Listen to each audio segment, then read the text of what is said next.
Hi guys, সকলোকে মোৰ ফালৰ পৰা কাতি বিহুৰ বহুত শুভেচ্ছা জনালোঁ। গুড মৰ্ণিং ফ্ৰেণ্ডছ, মোৰ নটা ভিডিঅ'লৈ স্বাগতম।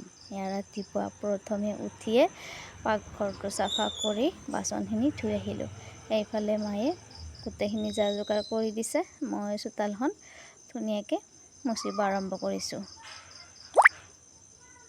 আপোনালোকৰ বাৰু আজি কাতি বিহুৰ স্পেচিয়েল কি আছে জনাবচোন। এইফালে ৰুমকেইটা ধুনীয়াকৈ চাফা কৰি লৈ মানুহজনক নাৰিকল কাটিবৰ কাৰণে উলিয়াই দিলোঁ। গা পা ধুই আহি প্ৰথমে আমাৰ মন্দিৰটো চাফ চিকুণ কৰি লৈ এইফালে মই চাকি গছ জ্বলাই লৈছোঁ।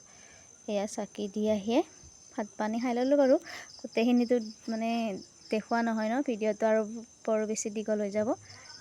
এইফালে মই ধুনীয়াকৈ নাৰিকলো কাটিলোঁ, গোটেইখিনি যা যোগাৰ কৰি লৈছোঁ বাৰু।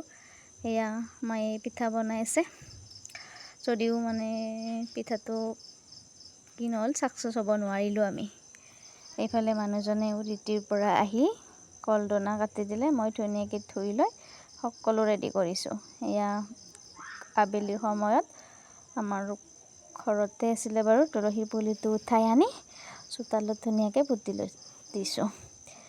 এয়া আমাৰ গধূলি হৈয়ে গ'ল নহয়, মায়ে সকলোখিনি ধুনীয়াকৈ মানে ৰেডি কৰিছে।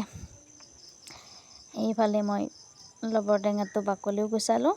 এতিয়ালৈকে মানে মায়ে সকলোখিনি ৰেডি কৰা হৈয়ে গৈছে। এয়া দেখিছেনে, মানে কাতি বিহুৱে আমাৰ ফালে মানে কোৱা হয় মানে 12টা মাহৰ 12 গছ চাকি আৰু দনা দিয়া হয়। ঘৰত, বস্তিত, বাটত, নাঙলত, তাৰপিছত গলি ঘৰত মানে 12 গছ চাকি দিয়া হয় আৰু সেনেকৈ ময়ো এঠাইত ধুনীয়াকৈ দি দিলোঁ। মানে 2025ৰ স্পেচিয়েল কাতি বিহু।